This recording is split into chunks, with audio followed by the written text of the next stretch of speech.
You were told more is better. More money, more fame, more followers, more everything. But here's the brutal truth. More is a prison, and most people are trapped in it, without even knowing. They chase a version of success that always moves just a little further. They sacrifice peace for productivity. And worst of all, they measure their worth by what they haven't achieved yet. But the Stoics saw through that illusion. To them, real power wasn't in getting everything, it was in needing less. Because when you stop needing more, you become untouchable. You're not chasing, you're not performing, you're not addicted to applause or outcomes. You stand grounded.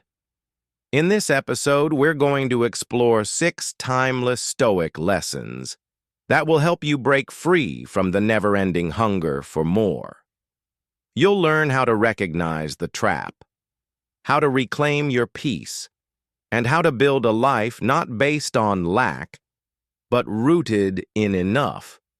So take a breath, step off the treadmill, and listen closely. Because freedom doesn't come from finally getting what you want. It comes from knowing you already have what you need. Let's begin. 1. Recognize the illusion of more. The first step in escaping the trap of more is recognizing that it's an illusion. We live in a culture where status is currency and comparison is constant. Social media reinforces this with every scroll. Someone else always has more beauty, more money, more accolades. And so, we chase. But the Stoics taught that the endless pursuit of externals leads to suffering. Seneca warned that it is not the man who has too little, but the man who craves more. That is poor. The illusion of more creates a moving finish line. You never arrive. You never feel full. It's a mirage that vanishes the moment you think you've reached it. To recognize the illusion means to pause and ask, who defines what is enough for me? Is it me or the world? Is my goal driven by internal clarity or external pressure? Clarity begins with honesty. When you admit that your hunger is being fueled by fear of irrelevance, fear of being unseen, you start to break its grip. The Stoic knows. Chasing more is not a sign of ambition. It's often a mask for insecurity. True strength is found in stillness, in standing firm while the world runs mad with desire. Recognizing the illusion of more isn't weakness. It's the beginning of wisdom. It's the moment you take back control from the market, from society, from ego, and return it to your own hands. 2. Define your own standard of success. What's your definition of success? Is it really yours or something you downloaded from someone else? Most people chase goals without ever asking if those goals align with their core values. They adopt the metrics of others: income, titles, body shape, possessions. But the Stoics believed success must be self-defined. Marcus Aurelius wrote, "If you seek tranquility, do less, or do what's essential." That's the Stoic filter. Strip away what's not essential. Find what's aligned with your virtue, and pursue that with integrity. When you define success on your terms, you become unshakable, because your happiness is no longer up for auction. It's not tied to public opinion or external wins. You don't need the world to clap when you know you're doing what matters. This is power. Choosing a quiet life over a loud performance. Knowing you don't need to be seen to have value. That your worth doesn't increase with followers, bank accounts, or praise. So ask yourself today, what would my life look like if I stopped performing and started living? Success, by Stoic standards, is living in alignment with your highest self. even if no one's watching. And the sooner you define it for yourself, the sooner you stop chasing what was never yours to begin with. 3. Practice voluntary discomfort. The Stoics practiced discomfort, not because they were masochists, but because they knew that comfort breeds weakness. Seneca would sleep on the floor.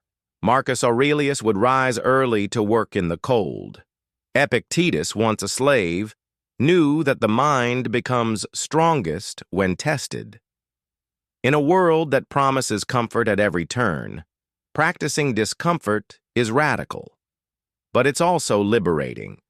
When you deliberately expose yourself to hardship, cold showers, fasting, physical exertion, doing hard tasks without delay, you build an inner resistance. You stop being a slave to cravings. You stop needing everything to feel just right. Voluntary discomfort is the Stoics' secret weapon. It trains the mind to stay composed when life is not ideal, which it rarely is. It's not about punishing yourself. It's about preparing yourself. The more you expose yourself to the temporary sting of discomfort, the less power external conditions have over your inner peace. And ironically, the more you practice living with less, the more you realize how little you actually need. This is how you escape the trap of more. Not by having everything, but by proving to yourself that you can thrive with less. The result isn't deprivation, it's liberation. 4. Focus on what you control. Most anxiety comes from trying to control things we can't. We try to control outcomes, other people, the pace of life. And when we can't, we suffer. But the Stoics were clear. The only thing truly within our control is our own mind. Epictetus said, "We suffer not from the events in our lives, but from our judgment about them," which means the power is always within. When you focus on what you control, your thoughts, your reactions, your habits, you reclaim energy wasted on worry. This shift is powerful. Suddenly, you stop blaming circumstances and start building character. You stop waiting for the world to change and begin changing yourself. The pursuit of more often stems from the belief that something outside will make us feel better inside. But it never lasts. Control the outer world, and you'll always be busy. Control the inner world, and you'll finally be free. Next time life feels overwhelming, ask, is this within my control? If not, release it. If yes, act with clarity and courage. That's the Stoic path, not to dominate the world, but to master the self. 5. Cultivate gratitude for the present. Gratitude sounds soft, but in Stoicism, it's steel. It's not naive optimism. It's disciplined perception. When you practice gratitude daily, you remind your mind, you already have enough. You interrupt the scarcity loop. Every morning, Marcus Aurelius wrote reminders of life's fragility. Every evening, he gave thanks for another day to practice virtue. This wasn't sentimental. It was strategic. Gratitude shifts your focus from what's missing to what's working. It stops you from being blind to your blessings, and in doing so, it cuts the root of desire.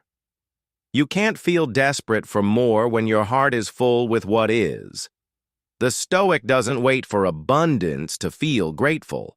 He trains himself to feel grateful so that he can see the abundance already present. Try this. Each day, name 3 things you're genuinely thankful for, and sit with them. Let that feeling ground you. Gratitude doesn't mean complacency, it means wholeness. And only from wholeness can you build anything that lasts. This is how the Stoic escapes the trap of more, by learning to love what is already here. 6. Anchor yourself in inner wealth. In a world obsessed with possessions, image, and validation, inner wealth is rebellion. Stoic wealth is measured not in what you own, but in what you don't need. Seneca said, "It is not the man who has too little, but the one who craves more, who is poor."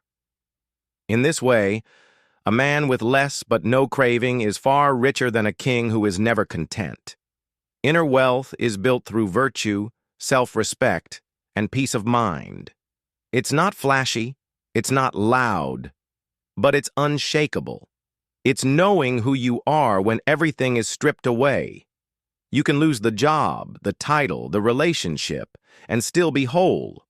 Why? Because your value isn't tied to your resume. It's tied to your essence. When you invest in character, resilience, and wisdom, you build something no recession, betrayal, or failure can touch. This is how you become rich in the Stoic sense. You stop asking, "What can I get?" and start asking, "Who can I become?" And the answer to that is your true treasure. You've been told more is better. More success, more followers, more validation, more things. But maybe the real power is in choosing enough. Enough effort, enough peace, enough self-respect. The Stoics didn't chase more. They mastered themselves. They knew that chasing endlessly is a trap, not a triumph. Because when more becomes your master, you'll never rest. You'll never feel whole. But when you draw the line, when you say, "This is enough," you reclaim your mind. You return to the present. You finally breathe. So let this be your reminder. You don't need everything. You just need clarity and courage to live by it. If this message helped clear your path, subscribe to walk deeper with us into Stoic wisdom each week. And if you haven't watched the full episode yet, the link is waiting in the description. Let's keep walking, not to get more, but to become more whole.